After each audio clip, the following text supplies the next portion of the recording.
او اللہ سے ڈرو، یہ دیکھو وہ کیا کیا کیا کیا رہے ہیں، کون سا عہدہ تم سے مانگ رہے ہیں، یہی کہہ رہے ہیں کہ وہ مجرم سامنے لاؤ جنہوں نے میرے نبی پاک کی شان میں یہ بات کی ہے۔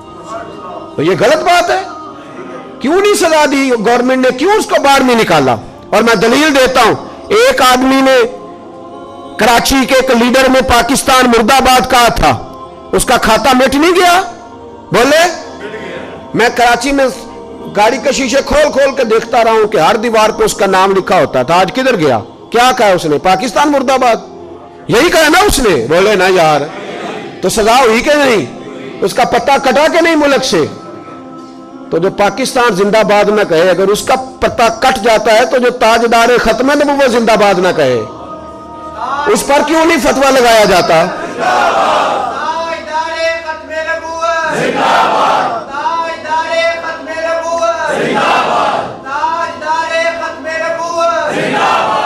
تو میرے عزیز یاد رکھیں، ایک چھوٹی سی بات ہے، اور چونکہ ہماری ساری سیاسی جماعتیں لبرل ہیں، لبرل، ان کو مذہب سے کوئی دلچسپی نہیں۔ ہاں میں صحیح بات کہہ رہا ہوں، اور جو دین کے نام پر، اسلام کے نام پر ووٹ لے کے وہاں بیٹھتے، ووٹ اسلام کے نام پہ لیتے ہیں، اور پھر 2-4 ایم این اے بن جائیں تو پھر یہ لوگ بیچتے ہیں اپنے ایم این اے کو، پھر حکومت سے وزارتیں لیتے ہیں۔ تم مذہب کے نام پہ آئے ہو تو جن کو تم نے الیکشن میں گالیاں دی تھی ان کے تم سپورٹر کیسے بن گئے؟ مذہب کے نام پر تمہارا پھر مدعا صرف 2-4 وزارتیں، اس سے باہر آئے۔ میں نے الیکشن نہیں لڑنا، لیکن غلط بات پہ چپ رہنا بھی جرم ہوتا ہے۔ اس لیے بالکل کوئی اوچھا ہتھ کنڈا حکومت استعمال نہ کرے، بالکل نہ استعمال کرے۔ اگر ہم ان کے ساتھ شریک نہیں ہوئے وہاں جا کے، اس کا مطلب نہیں ہم ان کے ساتھ نہیں۔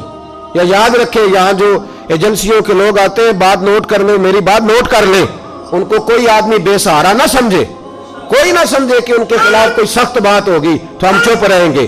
ہمیں تقریریں بھی کرنی آتی ہے تو جانیں بھی دینی آتی ہیں، ہمیں آزمایا ہوا ہے لوگوں نے بڑی دفعہ، ہمیں سارے کام آتے ہیں، سارے۔ ہم نے تو کبھی پسند ہی نہیں کیا روڈ بلاک کرنا، ہمارا تو شیوا ہی نہیں، پر اگر تم ہمیں چھیڑو گے تو پھر یہ نہ سمجھنا کہ ان لوگوں کو آتا کچھ نہیں۔ اور ہماری جماعت کو تو ہمیشہ گورنمنٹ میں مسئلہ ہے، کیونکہ ہمارے پاس ڈنڈا نہیں، ہمارے پاس بندوق نہیں۔ دہشت گردوں کی بات یہ 1 منٹ میں مانتے ہیں، گولی سے ڈرتے ہیں۔ وہاں تو بیٹھے ہوئے لوگوں کے پاس گلیل بھی کوئی نہیں، تو حکومت سمجھتی ہے کہ جس طرح مرضی چمٹے سے اٹھا کے پھینک دے گی۔ اور پھر وزیر داخلہ صاحب کہتے ہیں ہمیں کورٹ کا آرڈر ہے۔ کورٹ نے جب تمہیں نکالنے کا آرڈر کیا تھا تو تم ساری سڑکوں پہ چلائے تھے، اس وقت کیوں نہیں چپ کیے کہ کورٹ کا آرڈر تھا؟ یہ والا آرڈر زیادہ ضروری ہے کورٹ کا؟ یہ ختم نبوت کا مسئلہ ہے، یہ رسول اللہ کی عزت کا مسئلہ ہے۔ ہم اگر یہاں بیٹھے ہیں یا وہاں بیٹھے ہیں یا کوئی کراچی میں بیٹھا ہے، لیکن جب تاجدار ختم نبوت کا نعرہ لگے گا تو تم ہمیں ایک جان پاؤ گے، ایک کونے میں پاؤ گے، ہمیں ایک میدان میں کھڑے ہوئے پاؤ گے انشاءاللہ تعالی۔ ہمیں آتا ہے، سارے کام ہمیں آتے، اور ہم بڑے باریک بین لوگ ہیں، ہم ہر چیز کو اس کی گہرائی تک سمجھنے کے۔ میں نے کہا کہ کسی کے طریقہ کار سے اختلاف کر سکتے ہیں، کسی کے سٹائل سے اختلاف کیا جا سکتا ہے، لیکن مطالبے سے اختلاف بالکل نہیں کیا جا سکتا۔ میں ہر جگہ پہ کہہ رہا ہوں، اور یہاں بھی کہہ رہا ہوں، ہر فورم پہ کہہ رہا ہوں، اور ہمارا موقف بڑا واضح ہے اس موضوع پر، بڑا کلیئر ہے کہ جس بندے نے یہ زیادتی کی ہے اس کو سزا ہونی چاہیے، اس کو سزا ہونی چاہیے، اور کوئی غیر اخلاقی طریقہ نہیں، قانون کے مطابق سزا دیں۔ آپ نے دی نہیں کراچی کے لیڈر کو سزا، اس نے پاکستان کے خلاف بات کی تو سزا دی نہیں، اس کا پتہ نہیں کاٹ دیا، تو لائیں ان لوگوں کو سامنے کھڑا کریں، اسے سزا دیں۔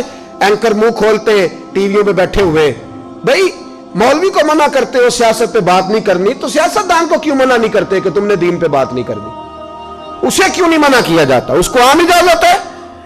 اینکر پرسن ٹی وی پہ بیٹھ کے کہتے ہیں نبی پاک نے معاف کیا، نبی پاک نے معاف کیا۔ ہاں معاف کیے، بڑا معاف کیے، لیکن نبی پاک نے معاف کیا، جناب عمر نے معاف کوئی نہیں کیا، حضرت علی نے معاف نہ کوئی نہیں کیا، حضرت ابو بکر نے معاف، عثمان غنی نے معاف۔